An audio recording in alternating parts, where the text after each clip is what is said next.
Pernah nggak sih kamu dengar satu kata, tapi rasanya dalam banget? Satu kata yang nggak butuh penjelasan panjang, tapi langsung kena di hati. Nah, di Al-Quran pemilihan katanya tuh luar biasa presisi, nggak asal pilih.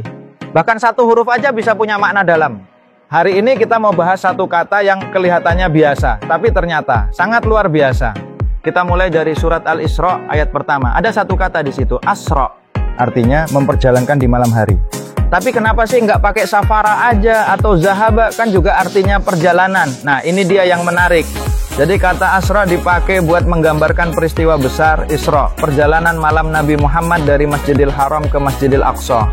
Tapi perhatikan deh, nggak disebut Nabi melakukan perjalanan, tapi Allah memperjalankan hambanya dan malam hari. Ini penting. Kata asra dalam bahasa Arab dipakai khusus buat perjalanan yang hanya malam hari dan biasanya secara rahasia. Jadi bukan sekadar jalan-jalan malam, tapi lebih dari itu. Ada unsur keajaiban, ada misteri, ada kehendak ilahi. Kalau safara, yaitu lebih ke perjalanan umum, bisa siang, bisa malam. Ya, zahaba, lebih simpel lagi, cuman pergi. Tapi asra, spesifik banget, malam, sunyi, rahasia. Dan biasanya dilakukan cepat, penuh keajaiban. Makanya, nggak heran Allah pilih kata ini. Padahal ya, kalau kita mikir logis, mana ada perjalanan dari Makkah ke Palestina cuma semalam. Tapi justru karena kejadiannya mukjizat, kata asra itu cocok banget. Nggak dilebihin tapi juga nggak dikurangin, pas, presisi. Dari satu kata ini aja kita bisa lihat, Al-Quran tuh bukan sembarang teks, bukan karangan manusia. Setiap kata dipilih dengan sangat teliti, seolah udah disesuaikan dengan konteks waktu bahkan rasa. Banyak banget ayat yang kayak gini, pemilihan katanya itu nggak bisa diganti. Ganti satu kata aja, nuansanya beda. Dan makin kita dalami, makin kelihatan bahwa ini bukan buatan manusia biasa. Mungkin kita selama ini cuma baca cepat atau sekilas, tapi ternyata ada keajaiban di balik setiap kata.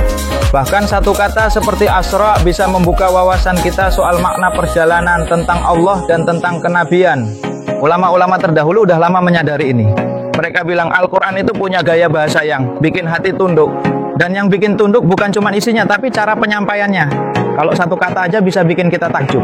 Bayangin kalau kita memahami satu ayat atau satu surah secara utuh. Yuk, mulai kenal Al-Quran bukan cuma dari artinya, tapi juga dari rasa bahasanya, dari keindahan pilihan katanya. Kalau kamu suka video kayak gini, jangan lupa klik like dan subscribe ya. Kita bakal bahas kata-kata Quran yang nggak biasa, tapi selalu bermakna luar biasa. Sampai ketemu di video berikutnya.